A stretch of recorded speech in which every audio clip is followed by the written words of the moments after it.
Hello guys, അപ്പോൾ ഇന്ന് ഞാൻ വന്നിട്ടുള്ളത് നിങ്ങൾക്കിപ്പോൾ വീഡിയോ കാണാൻ പറ്റുന്നത് നല്ല അടിപ്പൻ കരിമീൻ പൊള്ളിച്ചത്. കരിമീൻ മാത്രമല്ല, ചെമ്പല്ലി, ഈ രണ്ട് ഐറ്റംസ് പൊള്ളിച്ചതിൻ്റെ വീഡിയോ ആണ് ഇന്നത്തെ നമ്മുടെ വീഡിയോയിലുള്ളത്. അപ്പോൾ ഇതെങ്ങനെയാണ് നമുക്ക് ഉണ്ടാക്കേണ്ടതെന്ന് നോക്കാം. ഇത് അടിപ്പൻ ടേസ്റ്റ് ആയിരുന്നു കേട്ടോ. ഞാനിപ്പോൾ കഴിച്ചു നോക്കിയതായിരുന്നു, നല്ല ടേസ്റ്റായിരുന്നു. ഞാൻ ഉണ്ടാക്കിയോണ്ട് പറയുന്നില്ല, ഭയങ്കര ടേസ്റ്റായിരുന്നു. അപ്പോൾ ഇതിൻ്റെ റെസിപ്പി നമുക്കൊന്ന് കണ്ടാലോ. അപ്പോൾ അതിന് വേണ്ടിയിട്ട് നമുക്ക് നേരെ വീഡിയോയിലേക്ക് പോവാം. അപ്പോൾ അത് നമുക്ക് കഴുകി വൃത്തിയാക്കി നല്ല പൂവമ്പഴം പോലെ വെളുപ്പിച്ച് വെച്ചിട്ടുള്ള ചെമ്പല്ലിയുമുണ്ട്, കരിമീനുണ്ട്. അപ്പം നമുക്കിതിൻ്റെ മസാലക്കൂട്ട് തയ്യാറാക്കാം. അതിന് വേണ്ടിയിട്ട് മിക്സിയുടെ ജാറിലേക്ക് കുറച്ച് വെളുത്തുള്ളി, കുറച്ച് ഇഞ്ചി, ഇതൊക്കെ നമ്മുടെ ആവശ്യത്തിന് ഇട്ടാൽ മതി. നിങ്ങൾക്ക് ഫ്ലേവർ കുറച്ച് കൂടുതൽ വേണമെന്നുണ്ടെങ്കിൽ അതൊക്കെ കുറച്ചും കൂടി ഇട്ട് കൊടുക്കാം. പിന്നെ ഇതിലേക്ക് 1.5 ടേബിൾ സ്പൂൺ മുളക് പൊടി, പിന്നെ ഒരു 1.25 ടീസ്പൂൺ മഞ്ഞൾപ്പൊടി, അതുപോലെ തന്നെ 1 ടേബിൾ സ്പൂൺ കാശ്മീരി ചില്ലി. പിന്നെ ഇതിലേക്ക് ഒരു 1/4 ടീസ്പൂൺ ഉലുവപ്പൊടിയും കൂടി ഇട്ട്. സാധാരണ ഞാൻ ഉലുവപ്പൊടിയൊന്നും ഇടാറില്ല, പിന്നെ ഒരു ചേഞ്ച് ആവട്ടെ എന്ന് ഓർത്ത് കുറച്ച് ഉലുവപ്പൊടി ഇട്ട് നോക്കി. പിന്നെ 1 ടീസ്പൂൺ കുരുമുളക് പൊടിച്ചതും അതും ഇട്ടിട്ടുണ്ട്. പിന്നെ നമുക്ക് ആ മസാലയുടെ ഫ്ലേവർ കിട്ടാൻ വേണ്ടിയിട്ട് ഞാൻ കുറച്ച് ഫിഷ് മസാലയും കൂടി ഇതിലിട്ടിട്ടുണ്ട്. പിന്നെ ആവശ്യത്തിനുള്ള ഉപ്പും കൂടി ആഡ് ചെയ്ത് കൊടുക്കാം നമുക്കിതിലേക്ക്. ഇനി നമുക്ക് കുറച്ച് വെള്ളം ഒഴിച്ചു കൊടുക്കാം കേട്ടോ, കാരണം നല്ല പോലെ നമുക്ക് അരഞ്ഞ് കിട്ടണമല്ലോ. അപ്പോൾ അതിന് വേണ്ടിയിട്ടാണ് ഞാൻ കുറച്ച് വെള്ളം ഒഴിച്ചത്, വെള്ളം കൂടി പോകാൻ പാടില്ല. അങ്ങനെ ഞാനിത് അരച്ചെടുത്തിട്ടുണ്ട്. ഈ ഒരു പരുവത്തിലാണ് ഇതിൻ്റെ ആ ഒരു ലുക്ക് ഇരിക്കുന്നത്. ഇനി നമുക്ക് മീറ്റിൻ്റെ മുകളിലേക്ക് ഇതൊന്ന് തേച്ച് പിടിപ്പിക്കാം. അപ്പോൾ അതിന് വേണ്ടിയിട്ട് ഞാൻ വാഴയില തന്നെയാണ് ഈ അരപ്പ് ഇട്ടിട്ടുള്ളത്. ഇനി ഞാൻ ഈ പേസ്റ്റിലേക്ക് കുറച്ച് വെളിച്ചെണ്ണ ഒഴിച്ചെടുക്കുന്നുണ്ട്. ഇതൊക്കെ ഓപ്ഷണലാണ് കേട്ടോ, നിങ്ങൾക്ക് വേണമെങ്കിൽ മതി. ഞാൻ ചുമ്മാ ഒഴിച്ചു കൊടുത്തതേ ഉള്ളൂ. ഇനി നൈസായിട്ട് അതിൻ്റെ ഉള്ളിലോട്ടൊക്കെ മസാല തേച്ച് പിടിപ്പിച്ചിറക്കുക, എന്നാലേ നമുക്കതിങ്ങനെ പൊളിച്ചിടുമ്പോൾ നല്ല ടേസ്റ്റ് ഉണ്ടാവുകയുള്ളൂ. അങ്ങനെ ഞാൻ 2 മീറ്റിന് നല്ല അടിപ്പനായിട്ട് മസാലയൊക്കെ പുരട്ടി സുന്ദര കുട്ടപ്പനാക്കി വെച്ചിട്ടുണ്ട്. ഇനി നമുക്ക് ഇവന്മാരെ വറുക്കാൻ കൂടിയുള്ള സമയമേ ഉള്ളൂ. അങ്ങനെ ദേ സുന്ദര കുട്ടപ്പന്മാർ വറുക്കാൻ വേണ്ടി റെഡി ആയിരിക്കണേണ്. അപ്പോൾ ഒരു 10-15 മിനിറ്റോളം ഇങ്ങനെ മാരിനേറ്റ് ചെയ്ത് വെക്കുക. അതിന് ശേഷം ഒരു പാൻ ചൂടാക്കാൻ വെച്ചിട്ടുണ്ട്. ഇനി നമുക്ക് അവന്മാരെ ഒന്ന് വറുത്തെടുക്കണം. അപ്പോൾ ഒരു 10-15 മിനിറ്റ് ഇങ്ങനെ ഇരുന്നപ്പോൾ അവന്മാരുടെ ലുക്ക് തന്നെ മാറി, ആകെ വാടി തളർന്ന് എന്നെ വറുത്തോന്നും പറഞ്ഞിരിക്കണ പോലെ ഇരിപ്പുണ്ടായിരുന്നു.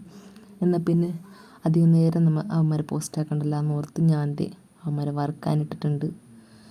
ഏകദേശം ഒരു 10-15 മിനിറ്റ് എടുക്കുമെന്ന് തോന്നുന്നു ഈ വറക്കാനായിട്ട് വേണ്ടത്. അങ്ങനെ 10-15 മിനിറ്റിന് ശേഷം 2 ഭാഗവും ഞാൻ വറുത്തെടുത്തിട്ടുണ്ട്. നമുക്കിനി ഇതൊന്ന് കോരി മാറ്റാം. ഇനി നമുക്ക് വേണ്ടത് കരിമീൻ്റെ പുറത്ത് പുരട്ടാനായിട്ടുള്ള കുറച്ച് മസാലയാണ്. അപ്പോൾ അതിന് വേണ്ടിയിട്ട് മെയിൻ വേണ്ട സാധനമാണ് സവാള, കുറച്ച് വേപ്പില, പിന്നെ ഒരു തക്കാളി. അപ്പോൾ നിങ്ങൾക്ക് എന്തോരം ഗ്രേവി വേണമെന്നുള്ളത് നിങ്ങളുടെ ഇഷ്ടമാണ്. അപ്പോൾ എനിക്ക് ആവശ്യമുള്ള ഒരു സവാളയും ഒരു തക്കാളിയുമാണ് ഞാൻ ഇതിലേക്ക് എടുത്തിട്ടുള്ളത്. അപ്പോഴേക്കും ആ വറുത്ത ആ ഒരു പാനിൽ തന്നെയാണ് ഇട്ടത്, കാരണം വെറുതെ വെളിച്ചെണ്ണ കളയണ്ടല്ലോ. ഇനി ഇതിലേക്ക് നമുക്ക് കുറച്ച് ഉപ്പിട്ട് കൊടുക്കാം. സവാളക്കും തക്കാളിക്കും വേണ്ടിയിട്ടുള്ള ഉപ്പാണ് ഇതിലേക്ക് നമ്മൾ ഇട്ട് കൊടുക്കുന്നത്. ഉപ്പും കൂടി ഇട്ടതിന് ശേഷം നല്ലപോലെ ഇളക്കി കൊടുക്കുക. ഇനി നമുക്കിതിലേക്ക് നേരത്തെ വറുക്കാനായിട്ട് നമ്മൾ പുരട്ടിയിട്ടുള്ള ആ ഒരു മസാലയില്ലേ, അതിൻ്റെ പകുതി ഞാൻ മാറ്റി വെച്ചിട്ടുണ്ടായിരുന്നു. ആ മസാലയാണ് ഇതിൽ നമ്മൾ യൂസ് ചെയ്യുന്നത്. ഇനി ഇതിലേക്ക് വേണമെങ്കിൽ കുറച്ച് ഗരം മസാലയും കൂടി ഇട്ട് കഴിഞ്ഞാൽ മസാല സെറ്റായി. ഇനി നമുക്ക് ആ മസാലയുടെ പച്ചമണെല്ലാം മാറിയപ്പോഴേക്കും നമ്മൾ ആ അരിഞ്ഞു വെച്ചിട്ടുള്ള തക്കാളിയും ഇതിലേക്ക് ഇട്ട് കൊടുത്തിട്ടുണ്ട്. അങ്ങനെ എല്ലാം കൂടെ വെന്ത് ആ വെളിച്ചെണ്ണയൊക്കെ തെളിഞ്ഞ് വരാൻ തുടങ്ങിയിട്ടുണ്ട്. അപ്പം നമുക്കിനി അധികം വൈകിക്കണ്ട, നേരെ ആ കരിമീൻ പൊള്ളിച്ചതിൻ്റെ ഫൈനൽ ലുക്കിലേക്ക് നമ്മൾ കടക്കാൻ പോവുകയാണ്. അപ്പോൾ അതിന് വേണ്ടിയിട്ട് ഞാനൊരു വാഴയില വാട്ടിയെടുത്തിട്ടുണ്ട്, അതിലേക്ക് മസാല ഇട്ടിട്ടുണ്ട്. പിന്നെ അതിൻ്റെ മുകളിൽ കരിമീനിനെ വെച്ചു, കരിമീനിൻ്റെ മുകളിൽ ബാക്കി മസാലയും കൂടി തേച്ച് പിടിപ്പിച്ചിട്ടുണ്ട്. ഇനി നമുക്കതിനൊന്ന് പൊതിഞ്ഞെടുക്കണം. നമുക്കറിയാവുന്ന കഴിവൊക്കെ വെച്ച് നമ്മളതിനെ പൊതിഞ്ഞ് നല്ല നീറ്റാക്കി എടുക്കാൻ ശ്രമിക്കുക. അപ്പം ഞാൻ അവിടെ തന്നെ വാഴയുടെ ഇലയിൽ തന്നെയുള്ള തണ്ടും വെച്ച് തന്നെ ഞാൻ എന്തൊക്കെയോ കാണിച്ചു കൂട്ടി ഒരു പൊതിയാക്കി എടുത്തിട്ടുണ്ട്. കുറച്ച് പിശുക്കുകയും ചെയ്തതല്ല, വേറെ എടുക്കാൻ മടിയായതുകൊണ്ട് ഉള്ളത് കൊണ്ട് അഡ്ജസ്റ്റ് ചെയ്യാമെന്ന് തീരുമാനിച്ച് അങ്ങനെ എന്തൊക്കെയോ കാണിച്ച് അതിനൊന്ന് പൊതിഞ്ഞെടുത്തിട്ടുണ്ട് ഞാൻ. അങ്ങനെ കുറേ നേരത്തെ പരിശ്രമത്തിന് ശേഷം ഈ ഒരു ലുക്കിലേക്ക് ഞാൻ എത്തിച്ചിട്ടുണ്ട്. രണ്ടാമത്തെ പൊതിഞ്ഞ് വന്നപ്പോഴേക്കും ഒട്ടും തേഞ്ഞില്ല, ആ ഒരു മീത്തിൻ്റെ തലയെല്ലാം പുറത്തിറപ്പുന്നുണ്ടായിരുന്നു. പക്ഷേ ഞാൻ സാരമില്ലെന്ന് വെച്ച് ഉള്ളത് കൊണ്ട് പിന്നെയും അഡ്ജസ്റ്റ് ചെയ്ത് അതിനെയും പൊതിഞ്ഞതിന് നമുക്കതൊന്ന് വാട്ടിയെടുക്കണം, മീൻസ് പൊള്ളിച്ചെടുക്കണം. ഓക്കെ, അങ്ങനെ ആ പാനൊന്ന് കഴുകി വൃത്തിയാക്കി അതിലേക്ക് കുറച്ച് വെളിച്ചെണ്ണയും ഒഴിച്ചിട്ടുണ്ട്. 2 വാഴയില പൊതിയും കൂടെ അതിലേക്ക് ഇറക്കി വെച്ച് അങ്ങനെ അപ്പുറം അപ്പുറം തിരിച്ച് മറിച്ചിട്ട് ഇങ്ങനെ ഇല നല്ലപോലെ വാട്ടിയെടുത്തിട്ടുണ്ട്. ഇല വാടുമ്പോൾ എന്തായാലും ഉള്ളിലത്തെ സാധനങ്ങൾ ഓൾറെഡി വാടുമല്ലോ.